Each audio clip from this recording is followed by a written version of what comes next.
આપણે 2 લીટર દૂધ લેવાનું છે. તો એકદમ મલાઈવાળું દૂધ લેવાનું છે. તો 2 લીટર દૂધ લેશું આપણે. એને આપણે અધકચરું ગરમ કરવાનું છે. આછું ગરમ કરશું ને એટલે આપણે મેળવવાનું છે તો આપણું દહીં સારું મળી જાય.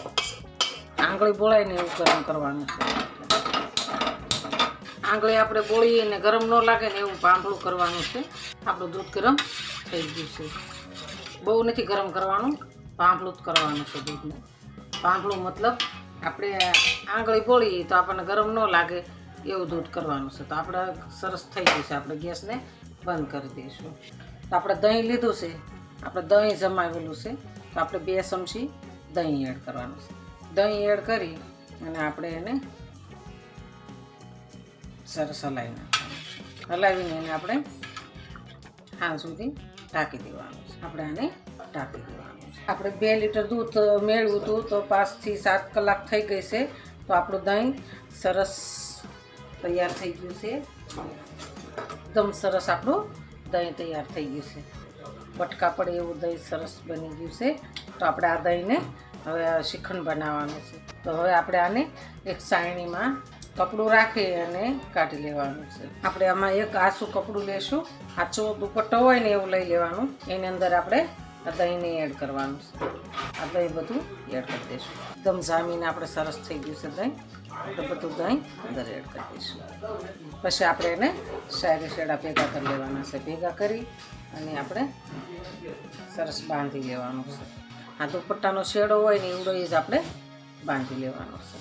અને 2 થી 4 કલાક આપણે નીતરવા દેવાનું છે. 2 થી 4 કલાક નીતરશે ને એટલે આપણે સરસ કોરું થઈ જશે. આપણે આવી રીતના ગાંઠ મારી દેવાની છે એટલે આપણે સૂટે નહીં અને મસ્કો સારો રહે. એનો મસ્કો બનાવવાનો છે સરસ. આવી રીતના આપણે નીતરતું મૂકવાનું છે. નીતરતું મૂકીશું એટલે 2 થી 4 કલાકમાં આપણે બધું પાણી છે એ બધું નીતરી જશે. ઉપર બાંધીને આવી રીતના લટકાડી દેવાનું છે. આપણે મસ્કો સરસ તૈયાર થઈ ગયો છે. તો આપણે એને બહાર કાઢી લઈશું. આપણો મસ્કો સરસ તૈયાર થઈ ગયો છે. તો આપણે આ જારીમાં કાઢી લઈશું. આપણે આ સાયણીમાં સાળી લેવાનો છે. આપણે એક બાઉલમાં મસ્કો લીધો છે. તો આપણે ખાંડ નાખતી જવાની છે અને એને આપણે સાળી લેવાનો છે. થોડી નાખતા જઈશું અને આને એની અંદર આવી રીતના આપણે સાળણીમાં સાળી નાખીએ ને એટલે આપણો શ્રીખંડ સરસ થાય છે. આપણે બધો સાળી લીધો છે. સાળણીમાં સાળી અને કમ્પ્લીટ કરી નાખ્યું છે. હવે આપણે મસ્કાને હલાવવાનું છે. હલાવતું જવાનું છે અને ખાંડને નાખવું.